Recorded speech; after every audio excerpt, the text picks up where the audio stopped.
大家好，我係蔡師傅。唔知大家做工程有冇同我同一個問題咧？就係身邊咧全男班啊，機會識到異性。所以今日咧就翻咗嚟大陸咧嘅呢個蓮花山公園啦。咁呢度咧有個出名嘅相親角咧，咁而家去睇下睇，搵唔搵到姻緣啦。咁啊行咗幾分鐘到啦，咁而家咧就會嚟到我身後嘅相親角啦。呢度咧大家都見到有好多資料啦。咁我睇網上嘅一啲影片介紹啦，咁其實都係男女嘅要求好高嘅。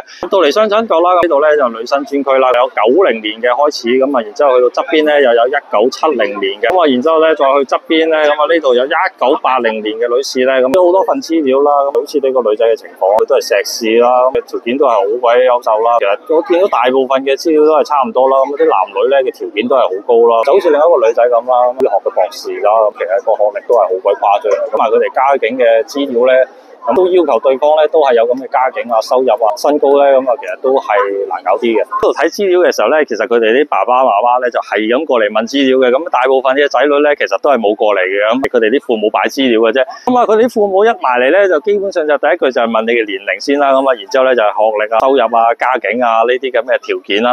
咁啊都有咧，父母咧會問你加微信啦，咁但係加完咧，咁啊其實都係比較少嘅機會啦。咁個人感覺嘅話，其實就算父母加完個微信咧，就可能約到對象出嚟嘅機會都係非常之低嘅。若果你嚟嘅話咧，咁應該都要有翻咁上下，咁啊條件係要好優秀，咁過嚟相親角咧，先係或者有機會嘅。可能你普通人咧就比較困難噶啦。大家做工程嘅老友咧，咁就辦法可以脫到單咧。咁今集介紹咁多啦，拜拜。